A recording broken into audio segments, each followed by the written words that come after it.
আসসালামু আলাইকুম ওয়া রাহমাতুল্লাহি ওয়া বারাকাতুহু।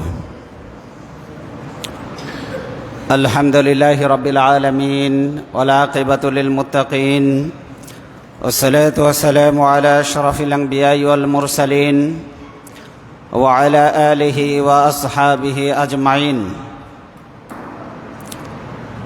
قال الله تبارك وتعالى في كلامه المجيد وفرقانه الحميد: وإذا كنت فيهم فأقمت لهم الصلاة فلتقم طائفة منهم معك وليأخذوا أسلحتهم فإذا سجدوا فليكونوا من ورائكم ولتأتي طائفة أخرى لم يصلي فليصلوا معك وليأخذوا حذرهم وأسلحتهم ود الذين كفروا لو تغفلون عن أسلحتكم وأمتعتكم فيميلون عليكم ميلة واحدة.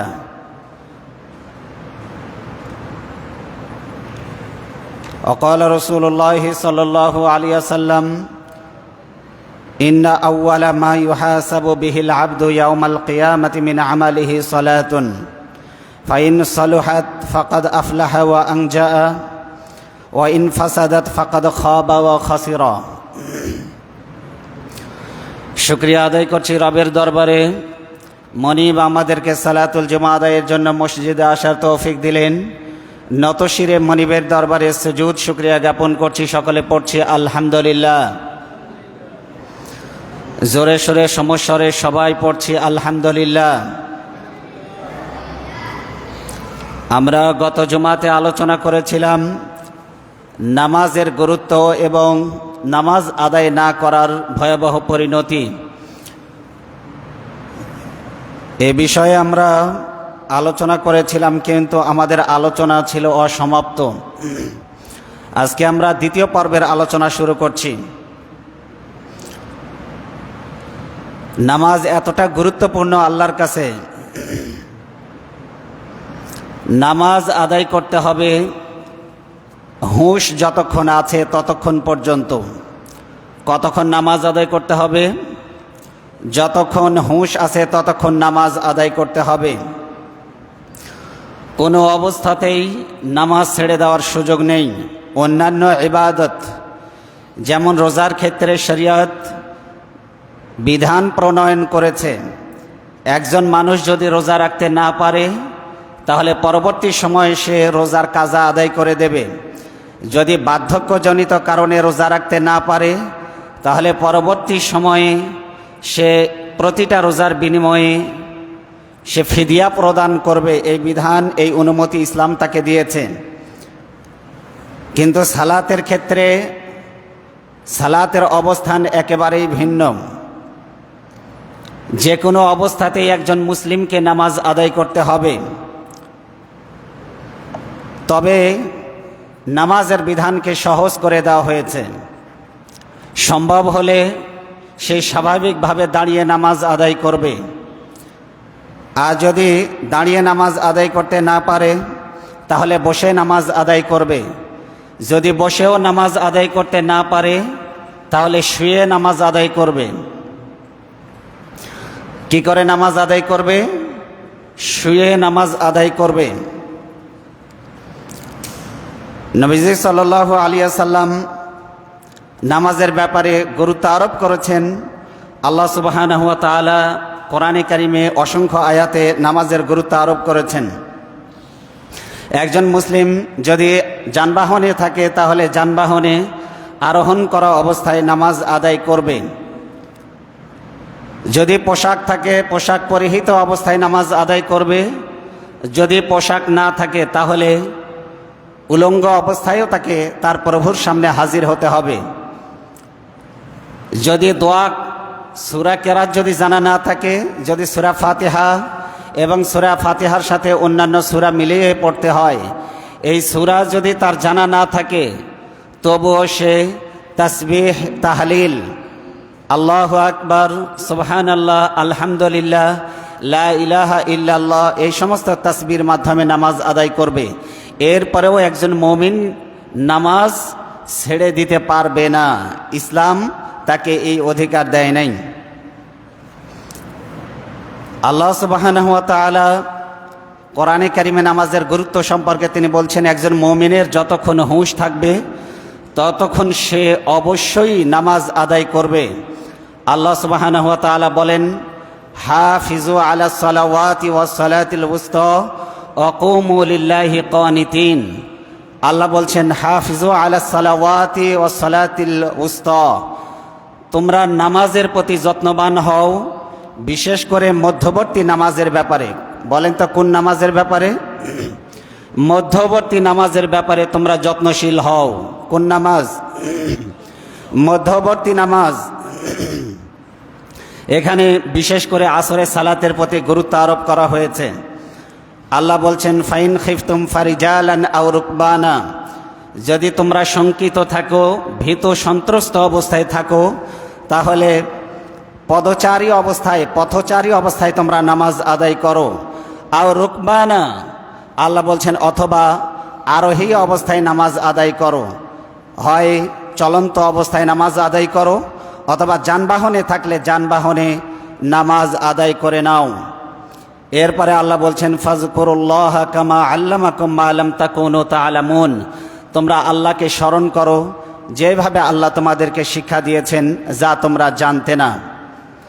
এটা বলা হয়েছে সূরা আল বাকারার 238 এবং 39 নম্বর আয়াত। নামাজ কোনো অবস্থাতেই পরিত্যাগ করা যাবে না, এমনকি যুদ্ধের ময়দানেও নামাজ আদায় করতে হবে। বলুন তো কোথায় নামাজ আদায় করতে হবে? যুদ্ধের ময়দানে। বলুন কোথায়? জিহাদের ময়দানে যুদ্ধ চলাকালীন সময়েও একজন মুমিনকে নামাজ আদায় করতে হবে। আল্লাহ সুবহানাহু ওয়া তাআলা যুদ্ধের ময়দানেও একজন মুমিনকে নামাজের জন্য ছাড় দেন নাই। তিনি বলছেন, এই অবস্থায় তোমরা সালাতুল খাউফ আদায় করবে।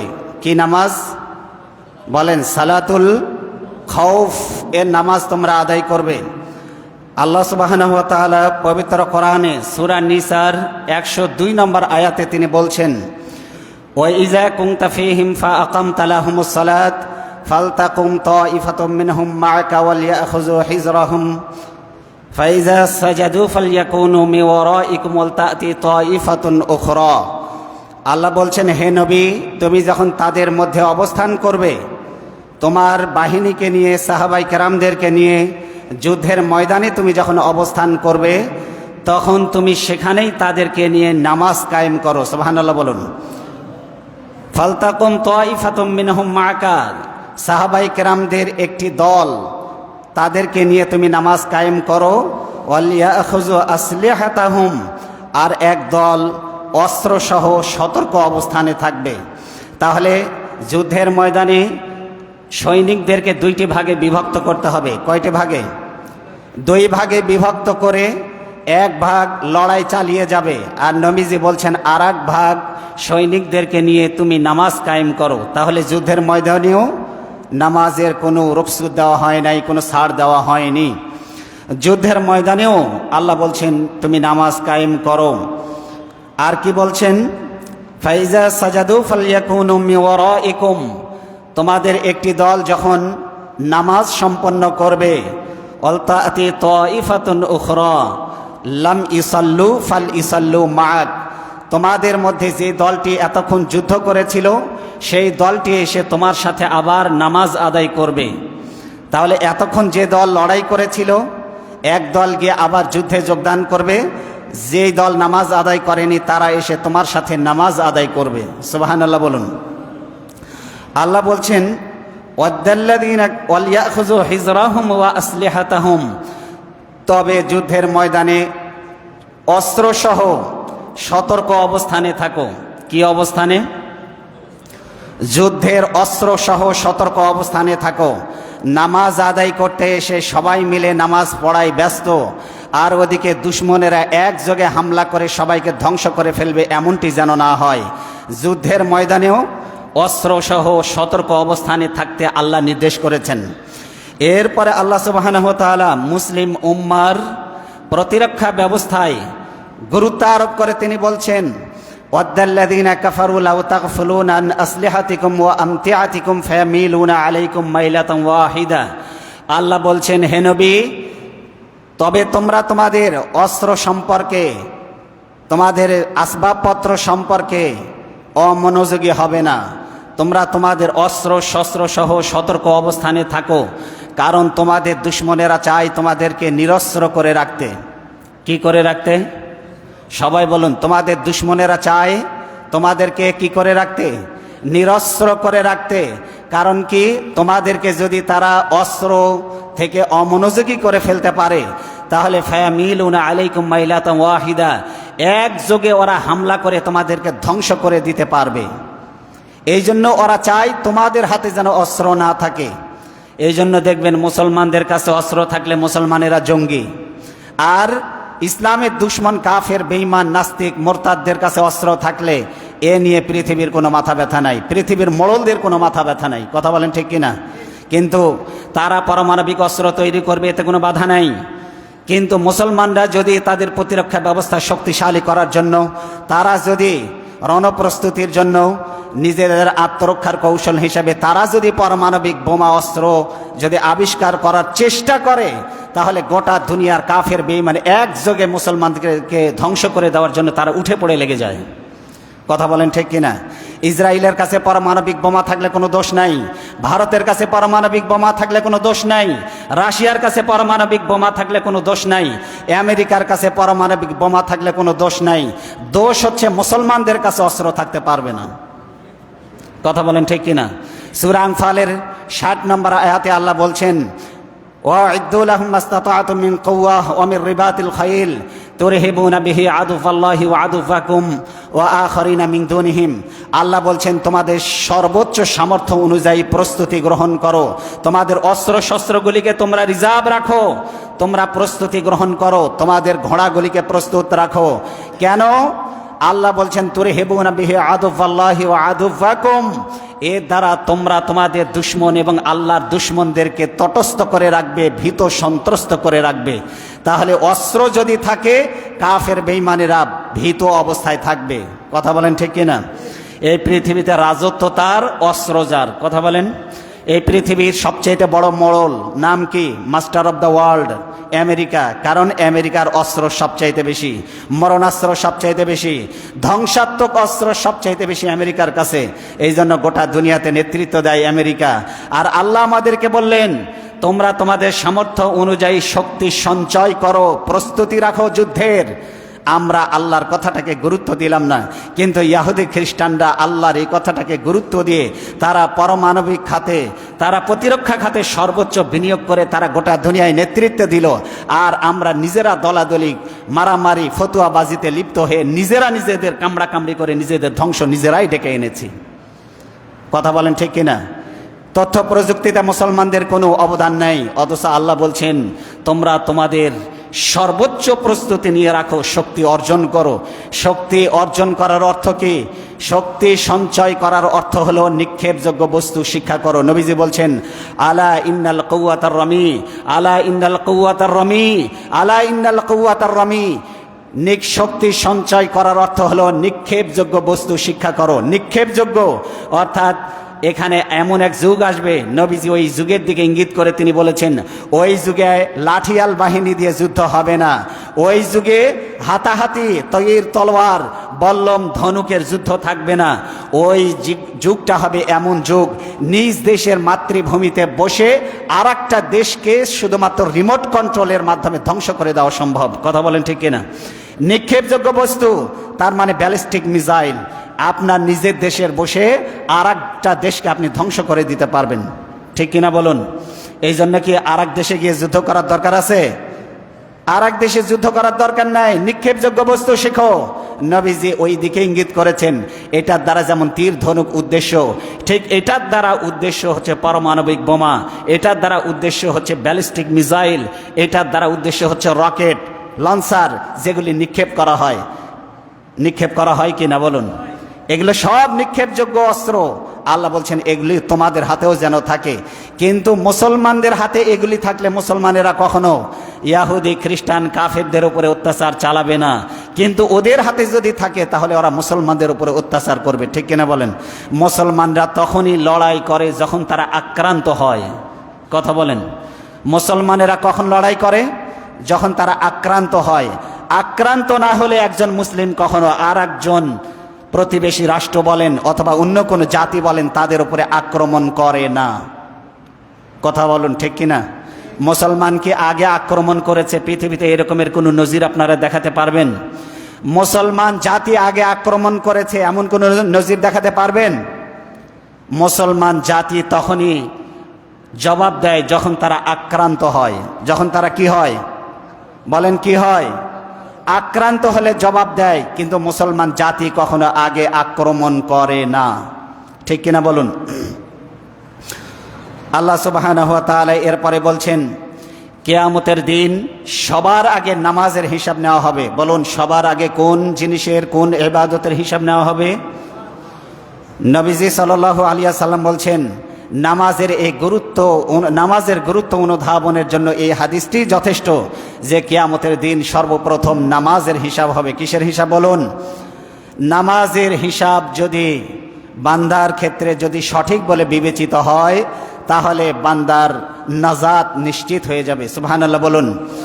আর যদি নামাজ এর ব্যাপারে যদি কারো জবাবদিহিতা যদি স্বচ্ছ না হয় তাহলে সেই লোকটা ধ্বংস হয়ে যাবে। কি হয়ে যাবে বলুন, কি হয়ে যাবে?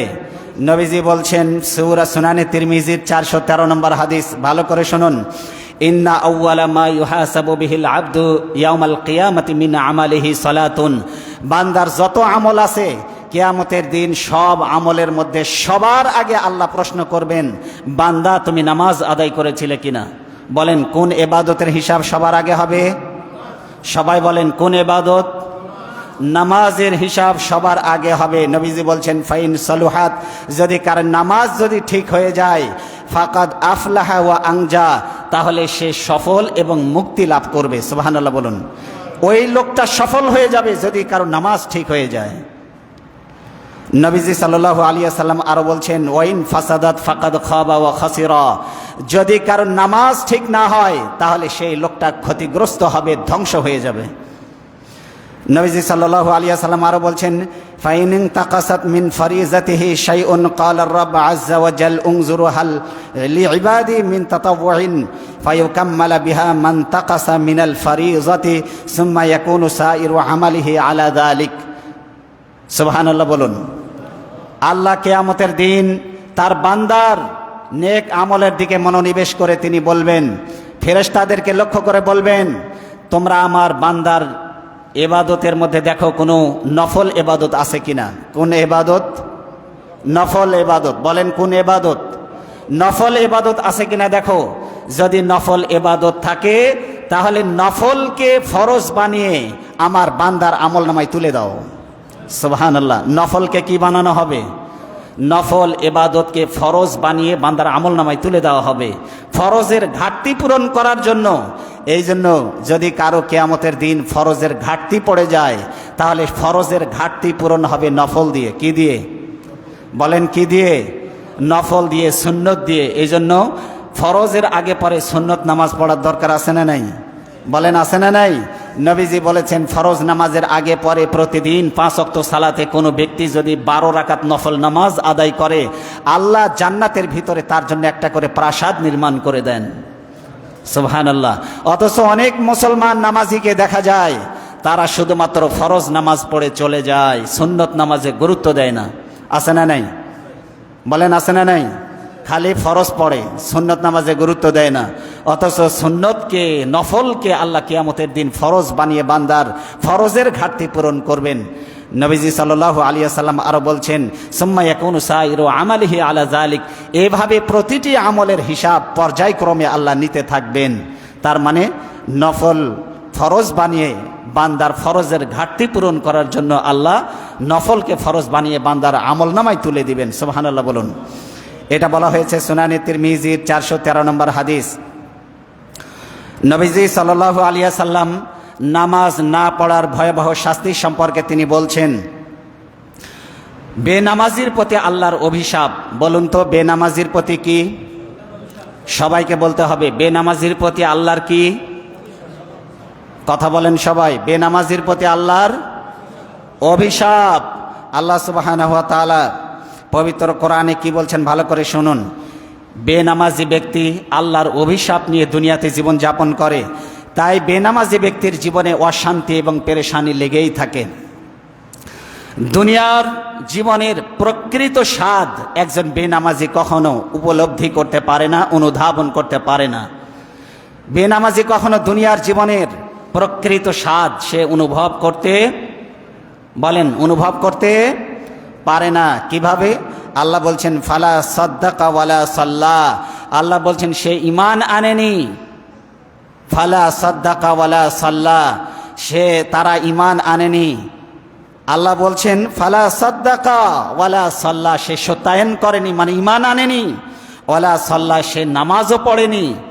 এরপরে আল্লাহ বলছেন ওয়ালাকিন কাযযাবা ওয়া তাওয়াল্লা, সে সত্যকে প্রত্যাখ্যান করেছে। আল্লাহ বলছেন সত্যকে প্রত্যাখ্যান করেছে এবং নামাজ না পড়ে ওয়া তাওয়াল্লা, সে মুখ ফিরিয়ে চলে গেছে। মুয়াজ্জিন বলে হাইয়া আলাস সালাহ, মুয়াজ্জিন বলে হাইয়া আলাল ফালাহ, এসো, আর সে তখন মুখ ফিরিয়ে চলে যায়। আল্লাহ বলছেন সে অন্যদিকে মুখ ফিরিয়ে চলে গেছে, সে নামাজ আদায় করেনি। আল্লাহ বলছেন সুম্মা যাহাবা ইলা আহলিহি ইয়াতামাত্তা, সে অহংকারের সাথে তার পরিবারের দিকে ফিরে গেল। ইয়াতামাত্তা আওলা লাকা ফা আওলা, আল্লাহ বলছেন হে বেনামাজি বেঈমান, তুমি নামাজ আদায় করনি, ধ্বংস তোমার জন্য। হে বেনামাজি বেঈমান, ধ্বংস তোমার জন্য। কে বলছেন এই কথা?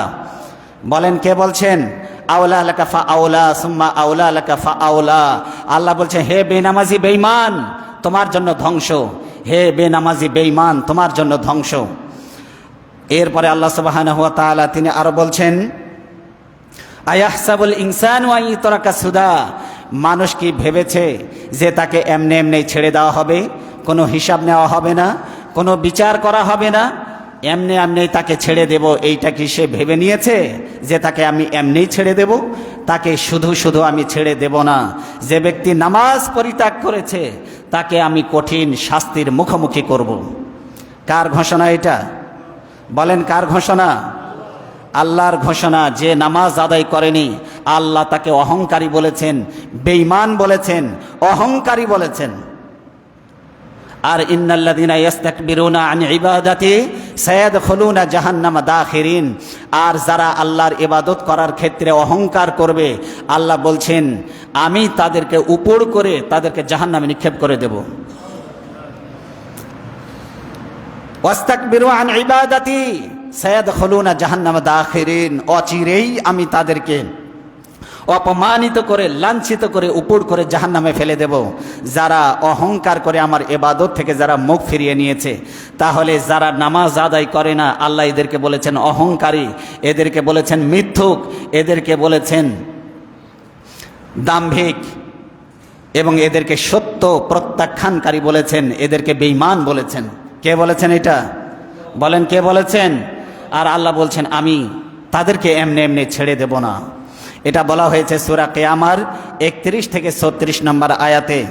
আল্লাহ তাআলা বলছেন অন্যত্র ওয়াইজা কিলা লাহুমুর কাউ লা ইয়ারকাউন, তাদেরকে বলা হলো তোমরা রুকু করো। কি করতে বলা হয়েছে বলুন? রুকু করো। আল্লাহ বলছেন তোমরা রুকু করো। আল্লাহ বলছেন ওয়ালা ইয়ারকাউন, ওয়ালা ইয়ারকাউন, কিন্তু ওরা রুকু করলো না, ওরা রুকু করেনি। ওদেরকে বলা হলো রুকু করো, আর আল্লাহ কি বলছেন? তারা রুকু করতো না।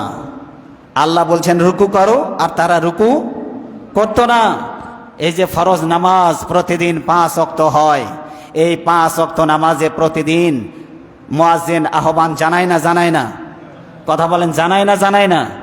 প্রতিদিন আহ্বান জানায়।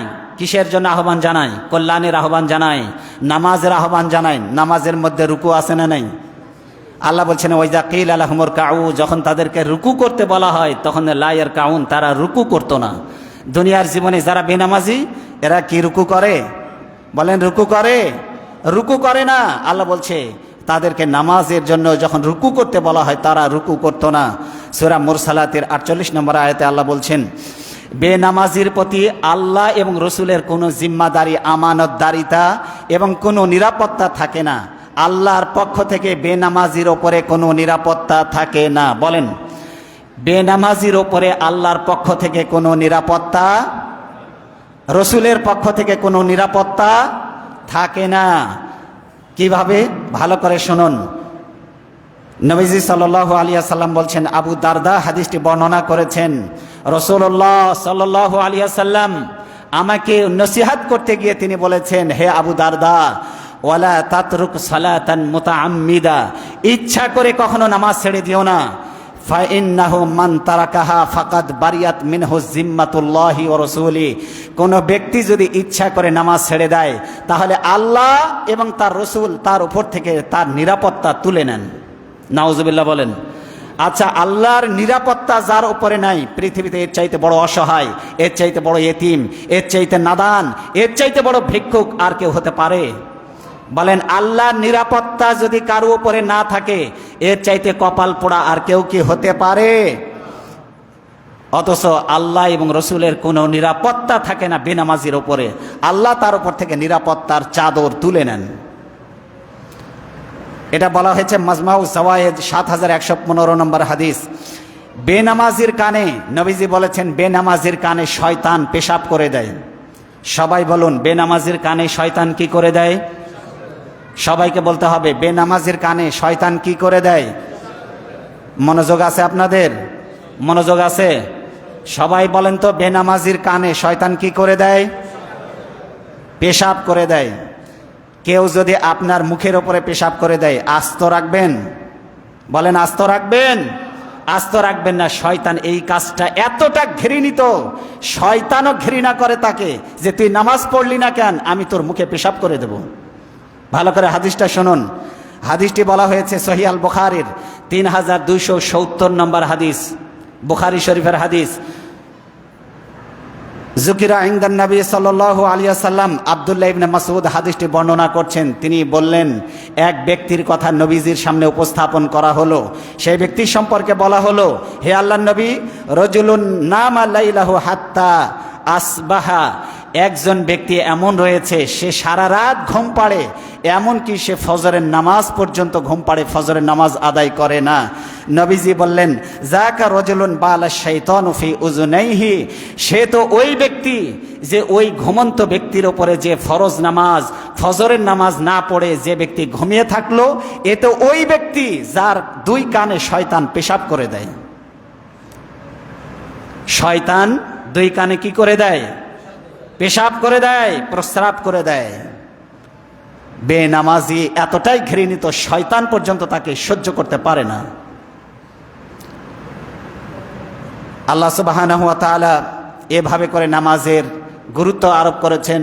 রাসূলুল্লাহ সাল্লাল্লাহু আলাইহি ওয়াসাল্লাম তার উম্মতদেরকে নামাজের ব্যাপারে গুরুত্ব আরোপ করেছেন।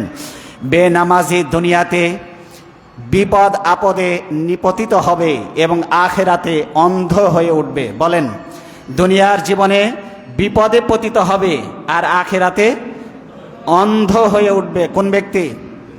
অন্ধ হয়ে উঠবে বেনামাজি ব্যক্তি। কিয়ামতের দিন তার দৃষ্টিশক্তিকে আল্লাহ কেড়ে নেবেন। কি করবেন? দৃষ্টিশক্তি কেড়ে নিয়ে আল্লাহ তাকে অন্ধ বানিয়ে দিবেন। ভালো করে কোরআনের আয়াতটি শুনুন, মনে রাখুন। বলা হয়েছে সূরা তাহা 124 নম্বর আয়াত থেকে 127 নম্বর আয়াত পর্যন্ত আল্লাহ বলছেন, ওমান আ'রাদা আন যিকরি, যে ব্যক্তি আমার জিকির থেকে, জিকির মানে হলো এখানে নামাজ। বলেন, জিকির মানে কি? বলেন কি? আল্লাহ বলছেন, যে ব্যক্তি আমার জিকির থেকে মুখ ফিরিয়ে নিল, যে নামাজ আদায় করলো না, আল্লাহ বলছেন ফা ইন্না লাহু মাঈশাতান দঙ্কা, দুনিয়ার জীবনটাকে আমি সংকুচিত করে দেব। দুনিয়াতে বেনামাজি কখনো শান্তিতে থাকতে পারবে না। তাকে আমি দৌড়ের উপরে রাখবো, পেরেশানি হয়রানির উপরে রাখবো। দুনিয়াতে সুখ চাইবে, সুখের জন্য সব কিছু করবে, কিন্তু তার জীবন থেকে আমি সুখ কেড়ে নেব। গরিব মানুষ, নামাজি, অল্প ইনকাম করে, এরপরেও প্রশান্তির অভাব নাই। কিন্তু 1000 কোটি টাকার মালিক বেনামাজি, আল্লাহর নাফরমান, আপনি ওর কাছে ওর জীবনযাত্রা শুনে দেখেন, ঘুমের ট্যাবলেট না খাইলে ওর ঘুম হয় না। বাড়িতে অশান্তি, ছেলে মেয়ে কথা শোনে না, ছেলে একটা মাদকাসক্ত, মেয়ে আরেকজনের সাথে হাত ধরে বের হয়ে গেছে, বউতে কথা শোনে না, বউ ড্যান্স ক্লাবে, নাইট ক্লাবে গিয়ে রাত কাটাচ্ছে। 1000 কোটি টাকার মালিক, আল্লাহ বলছেন আমি শান্তি কেড়ে নেব।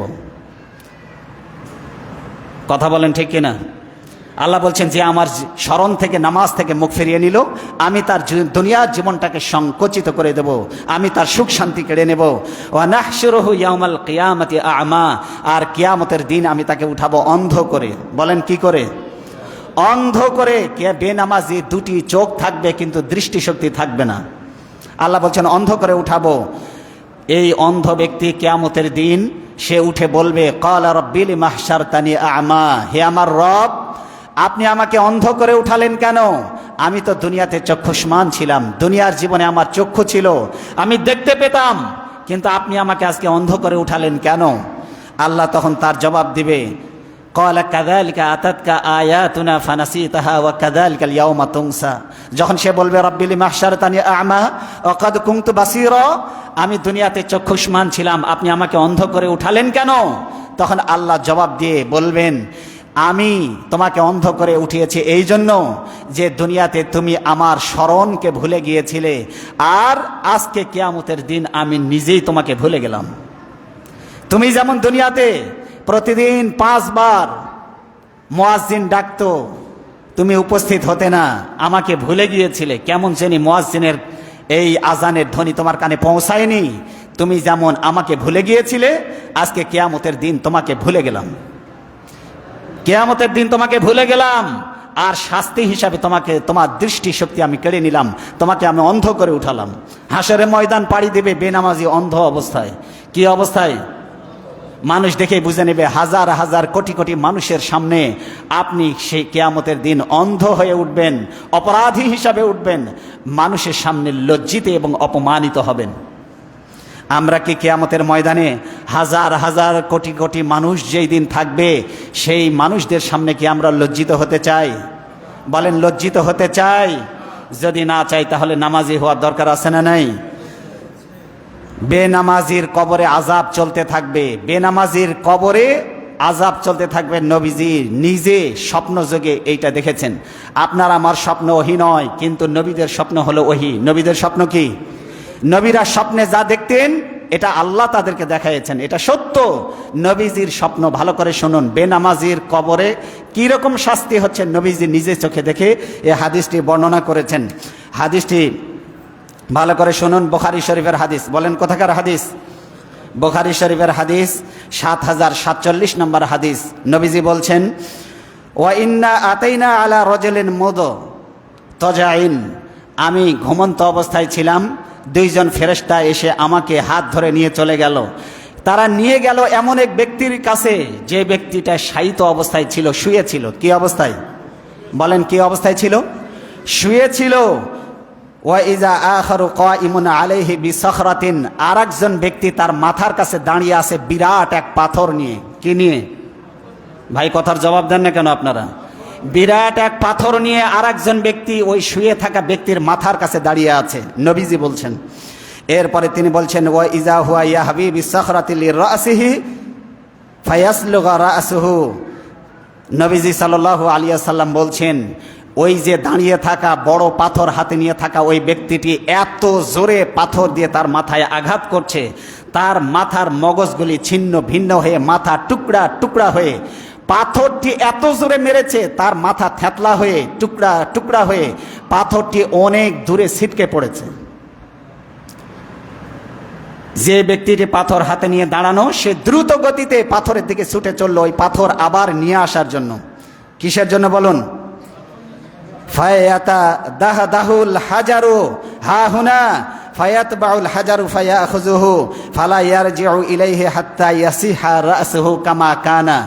নবীজি বলছেন, অনেক দূরে পাথরটা যখন ছিটকে পড়ে গেল, এই ব্যক্তিটি পাথর নিয়ে আসার জন্য ওই পাথরের কাছে যখন গেল, ওই পাথর নিয়ে ওই শুয়ে থাকা ব্যক্তির কাছে ফিরে আসার আগেই তার মাথাটা আবার আগের মতো স্বাভাবিক হয়ে গেল, এবং ওই পাথর দিয়ে আবার সজোরে সে মাথার উপরে এমন জোরে আঘাত করছে তার মাথাটা ছিন্ন ভিন্ন হয়ে যাচ্ছে।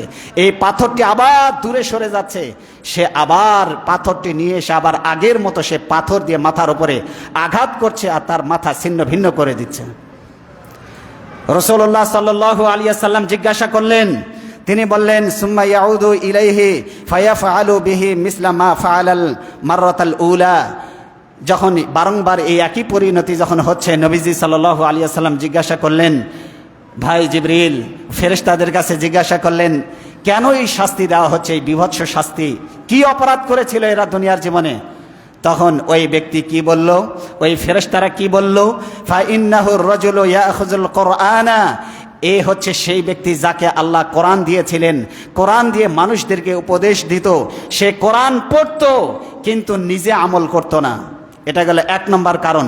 2 নম্বর কারণ নবীজি বলছেন, ওয়া ইনামু আলা সালাতিল মাকতুবা, মানুষ যখন ফরজ নামাজ আদায় করত এই ব্যক্তিটা তখন ঘুমিয়ে থাকতো। মানুষেরা যখন ফরজ নামাজে মসজিদে উপস্থিত হতো তখন এই ব্যক্তি কি করত? ঘুমিয়ে থাকতো, ফরজ নামাজের সময় ঘুমিয়ে থাকতো। যখন ফজরের নামাজ হয় তখন অনেক মুসল্লিকে পাওয়া যায় না। কথা বলেন ঠিক কিনা? যারা নামাজ পড়ে না এরা তো আগেই মাইনাস, কিন্তু যারা নামাজ পড়ে 5 ওয়াক্তে এরাও মসজিদে আসে না, অনেকে আসে না নাই? বলেন আসে না নাই? নবীজি বলছেন এ হচ্ছে সেই ব্যক্তি ফরজ নামাজের সময় ঘুমিয়ে থাকতো। আর কত অপমানিত হলে আপনি নামাজ পড়বেন? এর আগের হাদিস শুনিয়েছি, শয়তান 2 কানে পেশাব করে দেয়। এই হাদিসে শোনালাম পাথর দিয়ে মাথা থেতলে দেওয়া হয়। বেনামাজি কবরে যাওয়ার সাথে সাথে এই আযাব শুরু হবে, পাথর দিয়ে তার মাথা থেতলে দেওয়া হবে। এটাই হলো বেনামাজির শাস্তি। কার শাস্তি এটা? বেনামাজির শাস্তি। হাদিসটি সহিহ, বুখারী শরীফের হাদিস। বুখারী শরীফের হাদিসের ব্যাপারে কোনো সন্দেহ আছে আপনাদের? বুখারী শরীফে কোনো জাল জয়ীব দুর্বল হাদিস নেই। বুখারী শরীফের সবটাই হাদিস বিশুদ্ধ। সুবহানাল্লাহ বলেন। 7047 নম্বর হাদিস। নবীজি সাল্লাল্লাহু আলাইহি ওয়াসাল্লাম এভাবে করে তিনি তার উম্মতদেরকে সতর্ক করেছেন। হাদিসে তিনি বর্ণনা করে দিয়েছেন, খবরদার বেনামাজি অবস্থায় মৃত্যুবরণ করো না। নবীজি সাল্লাল্লাহু আলাইহি ওয়াসাল্লাম আমাদেরকে সতর্ক করেছেন, কিয়ামতের ময়দানে আল্লাহ সুবহানাহু ওয়া তাআলা নামাজি এবং বেনামাজিদের একটা পরীক্ষা নেবেন। বলেন কি নেবেন? বলেন কি নেবেন? কারা নামাজি কারা বেনামাজি, কিয়ামতের ময়দানে আল্লাহ একটা পরীক্ষা নেবেন। বেনামাজিদের কোমর বাঁকা করতে পারবে না। কি করতে পারবে না? বেনামাজি তার কোমর বাঁকা করতে পারবে না। ভালো করে শুনুন, আল্লাহ কোরআনে বলছেন, ইয়াউমা ইকশাফু আন সাকিম ওয়া ইউদআউনা ইলা সুজুদ ফালা ইস্তাতিউন। আল্লাহ বলছেন সূরা আল কালামের 42 নম্বর আয়াতে আল্লাহ বলছেন, ইয়াউমা ইকশাফু আন সাক, সেই দিন আল্লাহ কিয়ামতের ময়দানে আরশের উপরে যখন সমাসীন হয়ে যখন আসবে তখন আল্লাহর পায়ের গোছা দেখা যাবে। কি দেখা যাবে? পায়ের গোছা। আল্লাহ বলছেন ইয়াউমা ইকশাফু আন সাক, সাক মানে হলো গোছা। সেই দিন আল্লাহ তার গোছা উন্মুক্ত করে দেবেন। নবীরা ভয়ে তাদের 2 চোখ চেপে ধরবে। হযরত ইব্রাহিম আলাইহিস সালাম হাঁটু গেড়ে দিয়ে মাথা নিচু করে চোখ চেপে ধরবেন। আল্লাহর দিকে তাকানোর সাহস কারো নাই, কারণ আল্লাহ হচ্ছেন আজকে কাহার এবং জব্বার। আল্লাহ হাশরের ময়দানে উপস্থিত হয়ে তিনি বলবেন, ইদআউনা ইলা সুজুদ ফালা ইস্তাতিউন। আল্লাহ বলবেন, এই সবাই আমাকে সিজদা দাও। সুবহানাল্লাহ বলেন। আল্লাহকে সিজদা দেওয়ার অনুভূতি আলাদা, মজা আলাদা। যারা বেনামাজি, আমি বলি জীবনের সবচাইতে বড় আনন্দ, সবচাইতে বড় অনুভূতি, সবচাইতে পরম প্রাপ্তি থেকে তারা বঞ্চিত। কিয়ামতের ময়দানে আল্লাহ যখন বলবে আমাকে সিজদা দাও, আল্লাহ বলছেন ফালা ইস্তাতিউন। তার বান্দাদের মধ্যে কিছু মানুষ আছে যারা সিজদা দিতে পারবে না। নবীজি সাল্লাল্লাহু আলাইহি ওয়াসাল্লাম হাদিসের মধ্যে বলেছেন, কুল্লামা আরাদা আন ইয়াসজুদা খাররা আলা কাফাহু। কিয়ামতের ময়দানে যারা স্বেচ্ছায়, দুনিয়ার জীবনে যারা আল্লাহকে স্বেচ্ছায় যারা সিজদা দিত, কিয়ামতের ময়দানে তারা আল্লাহকে দেখে সিজদায় লুটিয়ে পড়বে। সুবহানাল্লাহ বলেন। আর যারা মানুষকে দেখানোর জন্য যারা নামাজ পড়তো, ভয়ে নামাজ পড়তো, আল্লাহর জন্য নামাজ পড়তো না, নবীজি বলছেন কুল্লামা আরাদা আন ইয়াসজুদা আলা কাফাহু, আল্লাহ তাদের কোমরটাকে লোহার মতো, কাঠের মতো শক্ত করে দিবেন। তারা যখন সেজদা দিতে যাবে উপুড় খেয়ে পড়ে যাবে, হুমড়ি খেয়ে পড়ে যাবে, তারা চিত হয়ে পড়ে যাবে। এটা হবে কিয়ামতের ময়দানে পরীক্ষা। সবার আগে হিসাব হবে নামাজের, আর পার্থক্য হবে সেজদার মাধ্যমে। কিসের মাধ্যমে? আল্লাহ এতটা সম্মানিত করবেন নামাজিদেরকে। নামাজ পড়তে গেলে ওযু করা লাগে না? লাগে না? বলেন লাগে না? লাগে না? আপনার ওযুর অঙ্গ প্রত্যঙ্গগুলিকে আল্লাহ নূরের আলোয় চমক দিয়ে আল্লাহ আলোকিত করে দিবেন। নূরের আলো ঝলকাতে থাকবে ওযুর অঙ্গ প্রত্যঙ্গ দিয়ে। নূরের জ্যোতি লাভা ছিটকে পড়বে আপনার নামাজের অঙ্গ প্রত্যঙ্গ দিয়ে। আপনাকে চিনাই যাবে আপনি দুনিয়াতে নামাজি ছিলেন, মুহাম্মদ সাল্লাল্লাহু আলাইহি ওয়াসাল্লামের উম্মত ছিলেন। আপনার আর কিসের হিসাব, কিসের বিচার? আপনি জান্নাতি, সুবহানাল্লাহ বলেন। কিন্তু বেনামাজিদের অঙ্গ প্রত্যঙ্গগুলি কালো হয়ে যাবে। কি হয়ে যাবে? আলকাতরার মতো কালো হয়ে যাবে। এই জন্য বেনামাজিদের কোমর কিয়ামতের দিন বাঁকা হয়ে যাবে।